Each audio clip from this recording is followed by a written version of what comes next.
I'm going to resume the recording. All right, let's get started. So thanks everybody for being here today. Really excited to, again, have another one of these wonderful webinars where we talk small business resiliency and recovery from COVID-19 and everything that everybody's gone through. So those of you who've been here for the last few weeks probably know this as well as I do, but let's go through it again.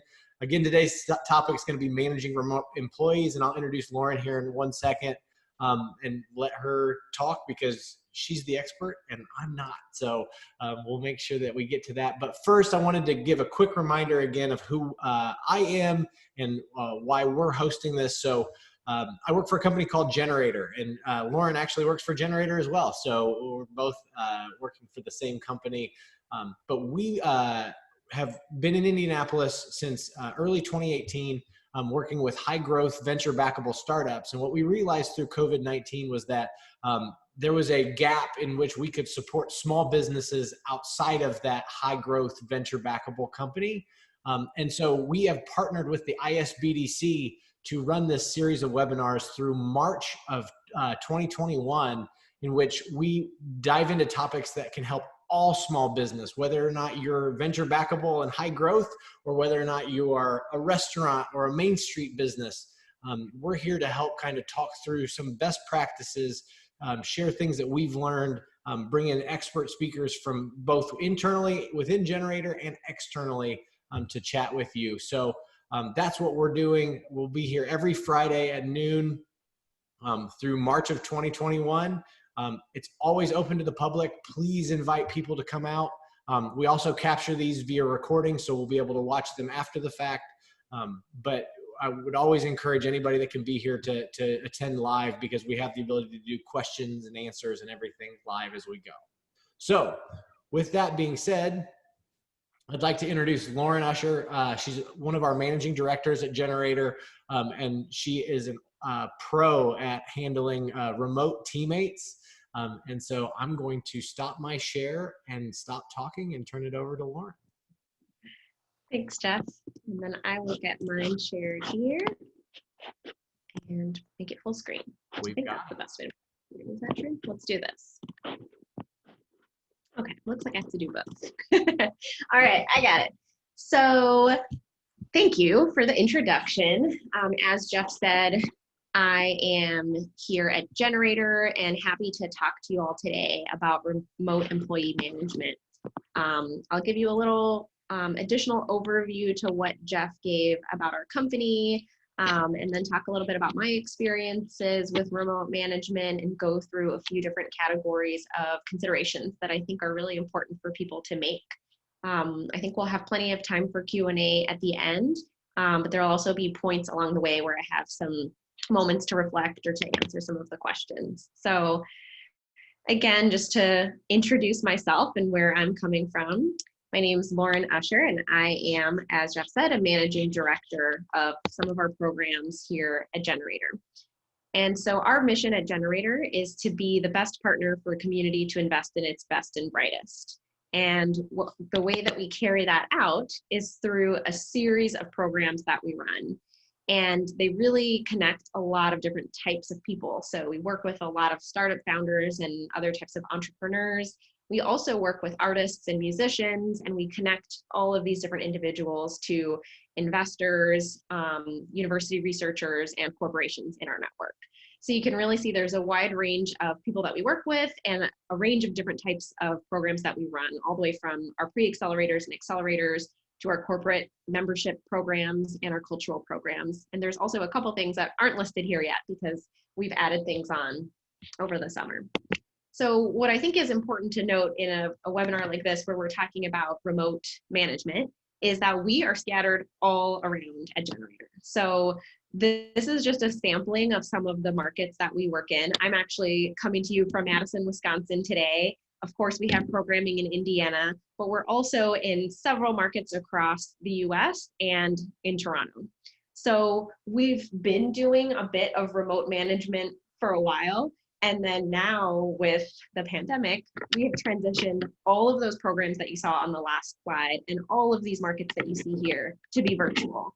And as Jeff and I remember very clearly, we did that in a blink. So it was kind of over the course of a weekend that the decision was made to convert to virtual. And so I'll talk through a little bit of that, really focusing on, again, managing that team that you might have remotely.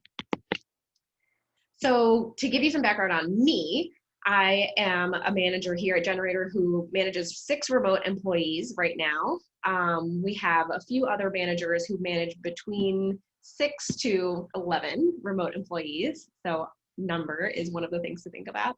I also, out of these 6, I manage people across 4 different states. So Wisconsin, Florida, Alabama, and Texas. Luckily for me, we're all in the central time zone.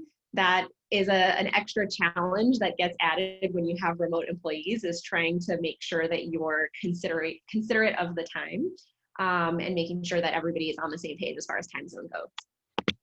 But some of the things that kind of float through my head when I'm thinking about managing my direct reports is, are they happy? So are they, I kind of skipped to the second one there. So the first one, sometimes I am like, are they doing their work? Are things getting done? We're not seeing each other in the office. So are they crossing things off their to-do lists?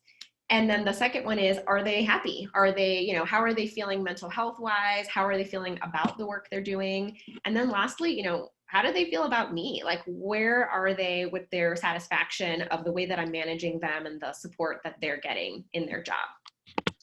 So some of the things that I wanted people to think about today, and to kind of, just introduce yourselves, is what type of a business are you coming from? And what is the number of remote employees? So for me, I work at a startup. We work with startups, and I manage 6 remote employees. So you can type into the chat, or, if you're watching this later on recording, just kind of make a note, think about it for yourself. Like, where are you coming from right now with your business type and your number of employees? All right, and then, and I can't see the chat right now, but another thing that I thought people could type into the chat or just kind of think about, make a note, are like, what are your concerns? So mine, again, is work getting done? How are people feeling about the fact that we're all remote and we're doing this remotely? And then finally, like, what do they think about me, and what do they want me to do or stop doing? So what are your concerns as a manager? All right. So Jeff, if there's anything that people wanted to share, feel free to let me know. If not, that's okay too. I'm watching. One thing I have one. Mm-hmm. I think one of the things that I worry about is I'm feeling disconnected. Like, I'm just like, I used to be able to like see people on the regular, connect with them, and now I'm stuck staring at a computer screen all day long. Like, that's a concern that even I've had. How have you kind of handled that and worked through that since we've been? Yeah, I think that's a great one. And that's one that a lot of people are talking about right now is feeling disconnected, or feeling a weird sense of connection. That's mine, because I'm on Zoom all day. So in theory, I'm talking to people all day, but it doesn't feel the same as being in the office and having those in-person meetings. So I'll talk a little bit more about that, as we go throughout. But basically, I think there are things to keep in mind. So like, identifying these problems, I think, is the first step. So that's why I want people to actually sit and, take a couple minutes to think, like, what might I be, worried about or thinking about, or what's top of mind for me with my direct reports. And then once you've identified, so let's say it's disconnection, you can start thinking about approaches to take or tools to use to kind of battle some of these concerns. So I think disconnection is going to be one that comes up a lot today, and trying to figure out how to best work around that or work through that with your direct reports. So thanks for that, Jeff. So I'm going to go through several areas of consideration, and at any point we can kind of pause and chat more. But we'll start out with company culture. So I think this is one that we're hearing about a lot, as, like we did at Generator, people had this really abrupt shift to having to be online. For us, like I mentioned, we were doing it partially already. So it was more of a shift for us to go 100% virtual and kind of become a remote company. For other companies, though, they weren't remote at all. So this is a really, really kind of tough transition for a lot of people to do. So we really have to think about meeting people where they are, right? We're all starting at a different point and kind of transitioning into it ourselves. So a couple of the first considerations I wanted to put out here are things like availability and support and accountability. So I think of these as kind of the flip side of a coin. So availability and support is what I think direct reports are talking about a lot right now as to what they're looking for. So this relates again to this feeling of being disconnected. Is your manager available to you? Are they offering the same amount of support that they might have offered when you were down the hall and you were able to knock on their door, or, go over to their desk and ask a question? When you're not seeing your manager at all, you can kind of feel like, oh, like, am I interfering in their day? I had this morning. I wanted to talk to my manager about a little issue that came up, and she's getting a puppy today. I didn't want to call her on her morning when I know she's picking up a puppy. So it's that not seeing her, and that fact that because we're in this weird remote world, we're all kind of doing life a little bit differently, where you kind of wonder how that support is coming about. At the same time, accountability, I think, is the manager side of it, right? So this is where my little worry came in of like, are my direct reports following through on these different things? And this is because we're not in the same room. We're not, sitting across from each other in our co-working space where I can kind of check in and just see how things are going, or where they might just kind of casually update me on things. It's a lot more pointed now, where I have to approach them in one of the many ways that, we'll address a little bit later. And I have to say, like, how are things going? So availability and support and accountability are some of the things that we need to think about. And we'll talk about some tools that you can use to address these, but they're a little different than they were when we were all in person. And then the second category of things is more about, kind of company morale, like the team building and camaraderie that we want to promote amongst our employees. And then mental health is a huge, huge factor right now. So I think, again, this is identifying needs. And then a little bit later, we'll talk about tools to use to address some of these. But when we think about team building, here at Generator, we've hired a few people over the past few months, and I have never met them in person. So I have people who I am managing who I've never met in person. And then we have several other employees who I don't manage directly, but I've also never met them. So that can feel a little bit odd. And then amongst your employees, you're wanting them to get along and to have that camaraderie. How do you facilitate that? With company morale and mental health, I think, everyone's in a tough spot right now. So a lot of people are struggling. And as a manager, it can feel tricky to know what's the appropriate way to check in. What do you say? Is it over the phone? Is it over Zoom? Is this an email conversation? But I think these are really important things to put out there and to identify as challenges for managers, so that we can then do the next step of strategizing and figuring out the next best way to do it. So we'll revisit that. But I think the next thing that a lot of people are talking about right now as far as remote management is communication. So communicating with your teams. And if anybody is a parent or otherwise connected to the education system right now, you've heard a lot about synchronous versus asynchronous. This is where we're talking about, are you communicating with your teams live? So synchronous communication is like what we're doing now. Or if you're watching on video, it's asynchronous, right? Like I'm talking now and you're watching this later on and having to maybe send your questions in to me or Jeff on an off time. So we're going to talk through a bunch of tools, and I think if it isn't clear already, it'll become much more clear, which ones are synchronous and asynchronous. But what I think is the challenge is, when do you use which one? So how do you know when a conversation needs to happen right now and everybody needs to be online at the same time, versus when is it okay to send an email that somebody may not get to in a couple days? Some other communication challenges or things to revisit when you're a remote team are meetings. I think this is a huge one. So the cadence of your meetings, or the schedule that you might have had in place before being remote, if you were not remote before, may not work anymore. So you might have had some meetings that happened every week that now could become emails. Or you might have had some places where you didn't have meetings before, and now it feels kind of like an empty hole, and your employees need a little bit more support during that time. So you really need to revisit this. with your employees and, talk through with them, do you need more or less support during these times, and let them know where your concerns are coming up to.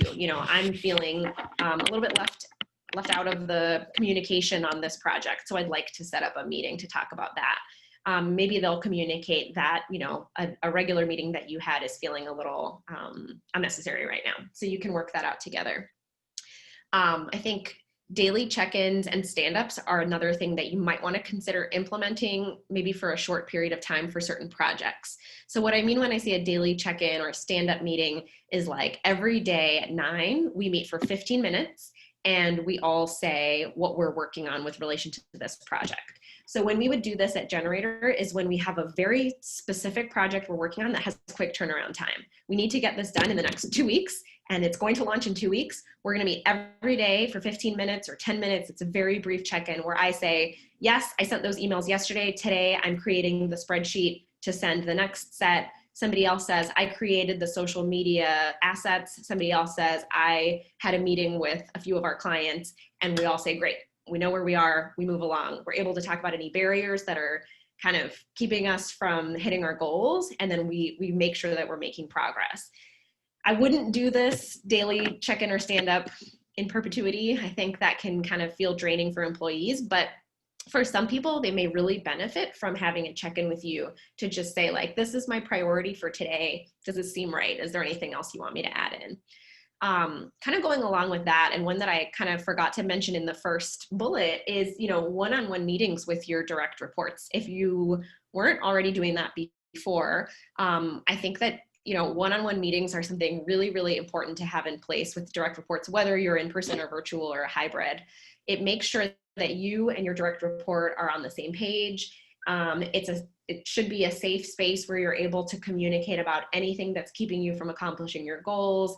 And then when you're not doing those mere status update conversations, you can also talk about the big picture. Where are you going with your career? Are you feeling fulfilled? Where can I help support you in that path? So something else to think about. As far as meeting length, I think there's a big difference between being on person versus being on Zoom for meetings, right? So a meeting that before might have been an hour and maybe everyone grabbed their coffee and kind of chatted before and, had the conversation and then networked afterwards might not work like that on Zoom. So 1 hour meetings may need to turn into 30-minute meetings or 45-minute meetings.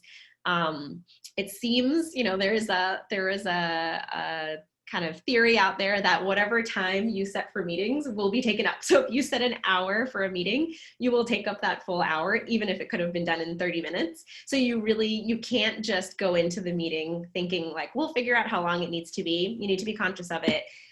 Feel where people are talking a little bit too much or where the conversation is dragging, and then adjust accordingly. It's really, really hard for people to be on Zoom all day. We know that. So we want to be conscious of that and make sure that our meetings are effective and efficient and not just dragging on.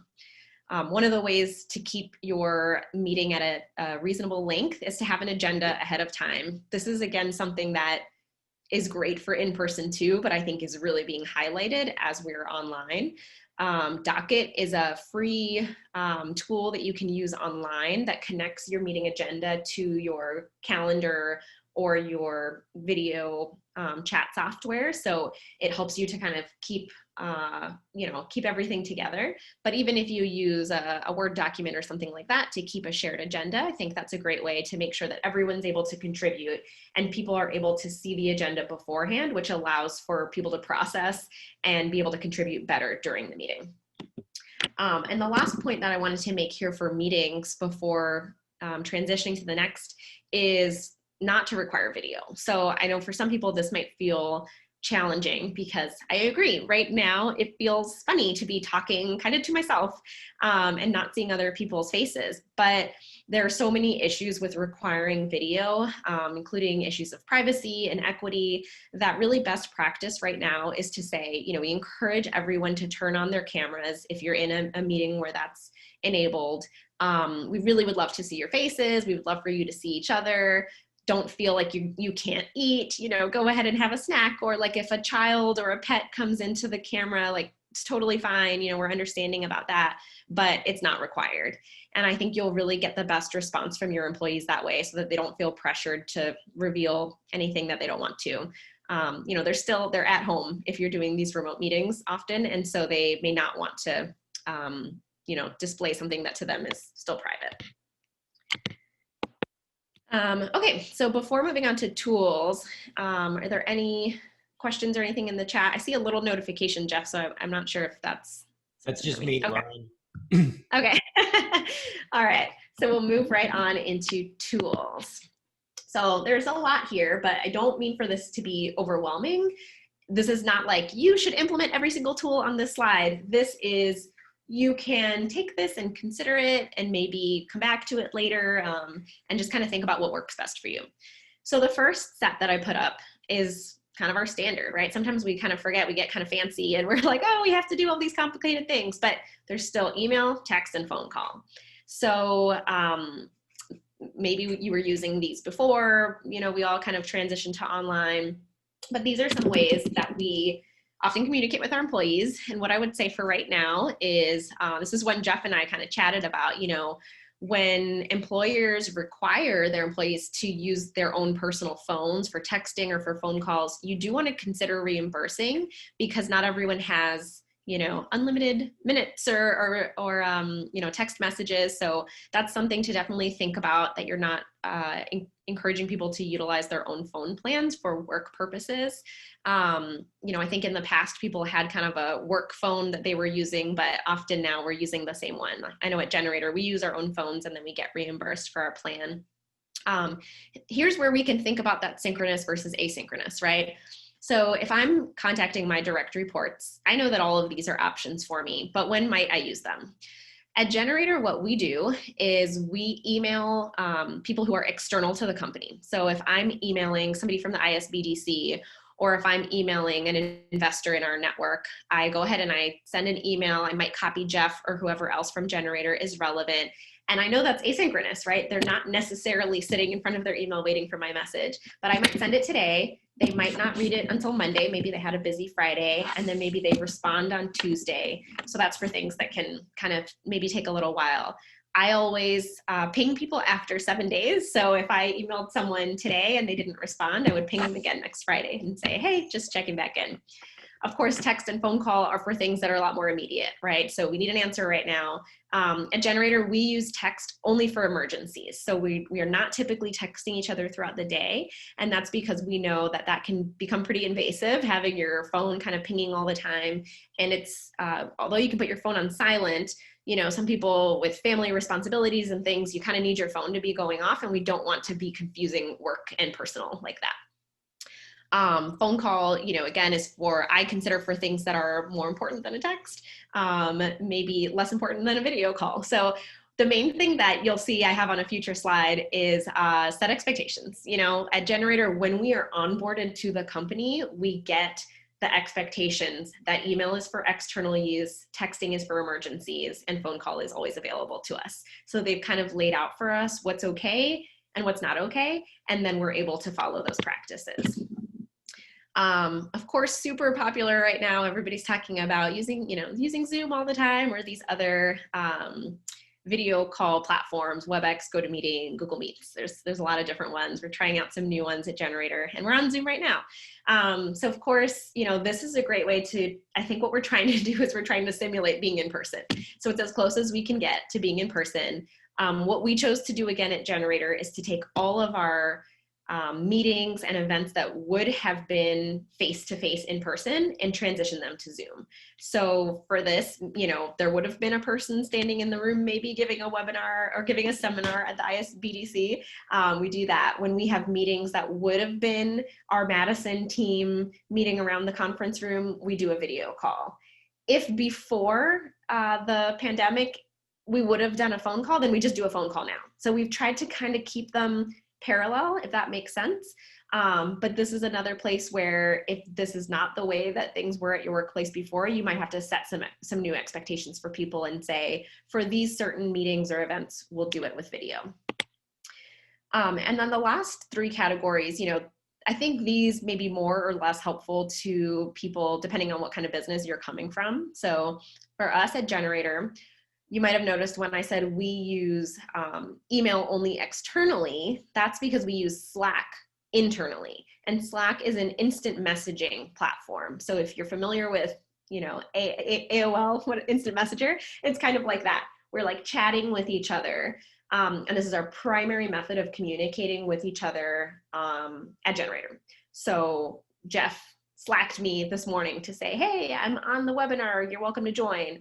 I Slacked, one of my coworkers to say, hey, I'm gonna, be running a couple minutes late to the meeting that's right after this. So that's how we communicate with one another. It is such a valuable tool if that kind of live communication is handy for you, so you're not always texting or always having to get on the phone with someone. So if that sounds like that could be helpful in your workplace, I really encourage you to check it out. It's super user-friendly. There's free versions. You can use it on your phone and on your computer. So, when I'm on the go, I can still access my Slack. You can send documents. So it's a really useful tool, and we really value that at Generator. And then there's a couple other categories that I think can be really helpful. Project management apps like Trello or Asana are things that help you keep to-dos all in one place. So this is something that people can use personally. So I have used Todoist as my project management app for myself. It's just, if I'm on a call and there's a to-do that I don't want to forget about, I just type it into my Todoist. I can assign it a date or a priority or a project, and it helps me to keep it rather than having them all in random notebooks around the house. You can also do this collaboratively. So I have one team where we've used Monday to prevent me from always pinging my team and saying like, hey, did you do this? Did you do this? I can just add it into Monday, and then when they're ready, they can check that app and they can see, oh, okay, Lauren gave us 3 to-dos. Let me go ahead and cross this one off. Let me prioritize this one in whatever way makes sense to me. And that was our way of managing me not always messaging them on Slack too much. The third option or category in this section here is collaborative tools. And this is another one that Jeff and I were nerding out about when we first talked about this webinar. For me, Google Suite is key for this. So Google Suite is, Google Calendar, Google Docs, Google Sheets, Google Slides, all of those. Not a paid advertisement for Google, but they really help keep me feeling organized, help keep our team all on the same page. So literally, we use a Google Drive at Generator, and that's where we drop any document related to any of those programs that I showed you. So when we do a press release, we can put it on Google Drive. I could send it over to Jeff and say, hey, Jeff, could you take a look at my press release? He can open it at the same time as me. I can see him editing it live. So it has that feeling of like we're sitting side by side and we're working on this together. We can leave comments for each other. I think that really, really helps a team to feel a lot more in sync and less disconnected. Google Calendar too, I probably wouldn't make it anywhere if it wasn't for my Google Calendar. So it's a way for me to send people invitations, get the invitation for this webinar so I know exactly where to go at what time. So these are just ways to keep your team kind of on the same page. Okay, so I think this is one of the last sections here is like some practices that we can think about implementing during this strange time of remote work. So again, especially thinking about that feeling of disconnection that we mentioned in the beginning, the reason I put a question mark on virtual happy hours is because they're happening a lot and they've been happening over the past several months. So I think really trying to be creative and take feedback from your team and your direct reports on, take their temperature. How are you feeling about this? If someone asked me right now, I'd say, no, thanks. I don't need another virtual happy hour. But maybe your company hasn't done too many. And so you're kind of ready to jump right back in. But maybe there's a different event, a game night, or, kind of using some of your meeting time even for doing something fun. We have fun Slack channels too at Generator. So not only do we have channels for our programs and our press releases and, official work things, but we also have Slack channels that are, what are you eating? Let's post pictures of our like beautiful recipes that we've made, or, you know, channels for people who have kids or people who have pets. And so that helps to kind of fight against that feeling of disconnection. It helps us feel connected to each other, and also to remember that there's more to life than just work. So I really enjoy those. They're not for everyone, but it's something that I really like. Of course, if this is able to happen for you, you know your business best. Employees often want time off, or they want extra compensation. So if you're wanting to reward people, they don't always want a thing. Sometimes they just want to kind of take a break or to get a little bit more money. Tokens of appreciation, you know, again, depending on your workplace, they can be really nice. We've appreciated a few tokens from our generator leadership team. So if you're able to offer your employees anything that you think they might be grateful for during this time, it's something to consider. It's not for everyone. And finally, I think that, you know, the words that we use can be really meaningful too. So sometimes we're going out of our way to think, you know, what can I do for my employees? Or like, maybe, you know, it's not feasible right now to give people time off or to give people extra pay, but, you know, saying thank you so much for the hard work that you're doing. Thank you for working on that project that was outside of your scope. You know, being really specific with our words of affirmation and thanking people for the hard work that they're doing, saying, we know this is a hard time and we really appreciate you doing your best. You might also want to examine, if you do offer health benefits to your employees, you know, look at the mental health benefits and see what's there, and make sure your employees know if that is one of their options. I think a lot of people are having a hard time, and so just knowing that your workplace may or may not cover your benefits is something that it takes the research off of them. So you might want to let them know about that. And then whether or not you have mental health benefits, you can point your employees to external resources. So whether that is documents or online, you know, apps or websites that have mental health you know, kind of platforms or practices to go through. You want to just make sure that your employees are aware of that and know that you're thinking about them and are aware that they might be having a tough time. Okay, so I think this is now the last section. So just checking in, how are we doing? Okay, I'm gonna take one sip. All right, so a few recommendations to think about when you're implementing these plans. And spoiler alert, a lot of the time at Generator, when people come to us for business advice, we say, you know, you just have to try it. So that's going to be one of my pieces of advice. You do want to create a plan. I think sometimes we think we can just kind of wing it, but I think creating a plan, you know, saying, all right, I want to try out Slack, and I want to maybe try to minimize the emails going back and forth amongst our company. Or, you know, I want to try out one of these project management software platforms, but it's going to take me a little while because I don't have a ton of time to devote to learning it. So within the next quarter, I would like to get to a point where we can implement that.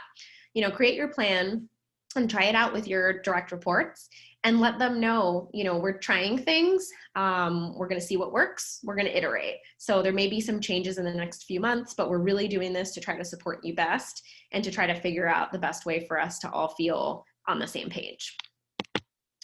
You know, I think that you can always, you always do the best when you set expectations with your direct reports or your staff in general. So again, letting them know there's going to be some changes, you know, coming down the pipeline, but you're really open to feedback. You want to know what's working best for them and what's not. You might ask them the same questions that we went through at the beginning. You know, what are their concerns right now? What's keeping them up at night? And maybe you find out that they're looking for more accountability, or they are feeling a little bit lost and are not sure where their priorities should be right now. I think no matter what, if you're implementing new tools or practices, you need to remember that not all employees are starting at the same point. So, for example, if you're using Slack, or you're changing from Zoom to WebEx or any of these new tools, you want to host a training, which can just be if you have watched a webinar on it, or, you know, used a YouTube video to kind of come up with your new best practices. You just want to do a quick session to show people how to use these tools so that they don't feel completely lost or overwhelmed.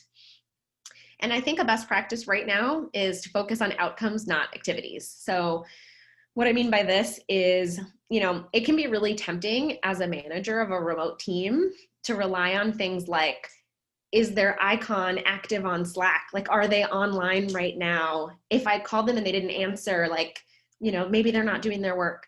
But that is really falling into the trap of making sure that your employees are doing these activities, where if you focus on their outcomes, are they getting their jobs done? Are you setting goals together and they're crossing them off their list?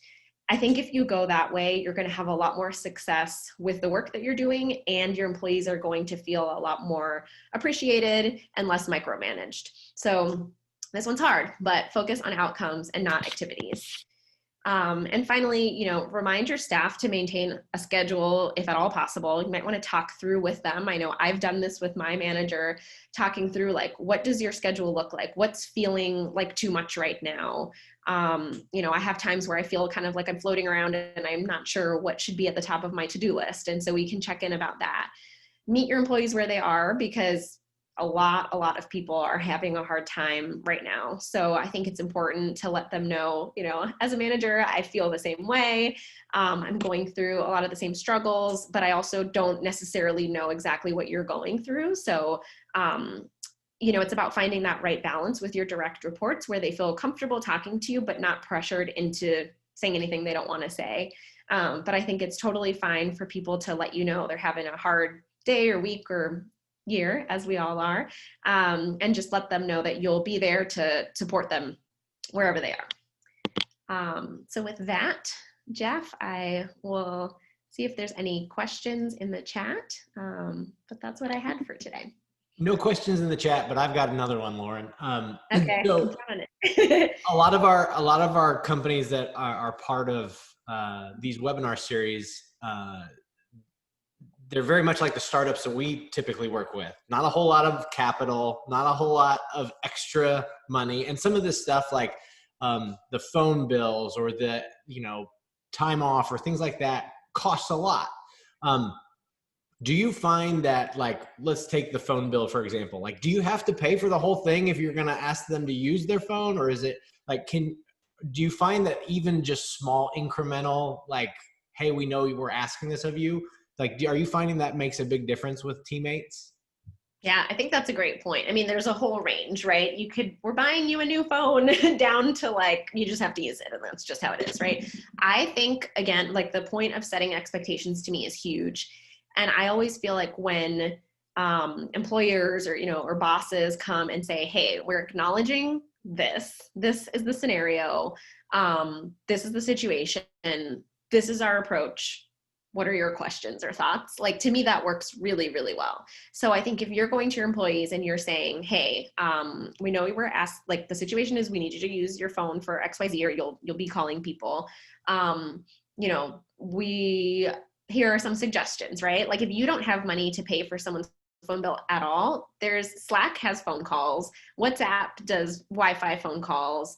You can do Zoom and just keep the camera off. I've done things like that. That may also be for employees who maybe don't want to have their personal number out there, right? So you might not want to give people your home number when you're setting up work calls. And so you give them a Zoom link and you say, hey, we're going to have the camera off. This is just our current phone plan. But I think that's one way to do it, is give people alternatives. The next way is just to ask them, because if someone asked me, I'd say, oh, my phone plan, it's unlimited or whatever. So I don't really mind at all, but you can check in. And then I think, like, Generator gives us a certain amount. And so regardless of, you may not be using your phone at all, you may be using it a ton of the time, you get this amount. So I guess for some people that covers everything, and for some people it's a portion, but that's just kind of what they're doing. I think, be honest, just tell your employees, we don't have the capital right now to cover this expense, but let's brainstorm together and figure out ways to make it work. So yeah, I agree that everybody's feeling the pinch, and there's a lot of extra costs right now. So I don't think we need to feel the pressure to always add on more. It's so good. And I appreciate that, because I think it's easy to get bogged down in these times, especially as a leader of an organization. And so, like, realizing that you don't have to do everything for everybody, like, you can just be transparent and help, I think makes a big difference. Yeah. There aren't any other questions. So with that, I'm going to take over. Maybe my computer did weird things. So, just want to once again wrap this up. Thank Lauren. Lauren, thank you for. Give me a second.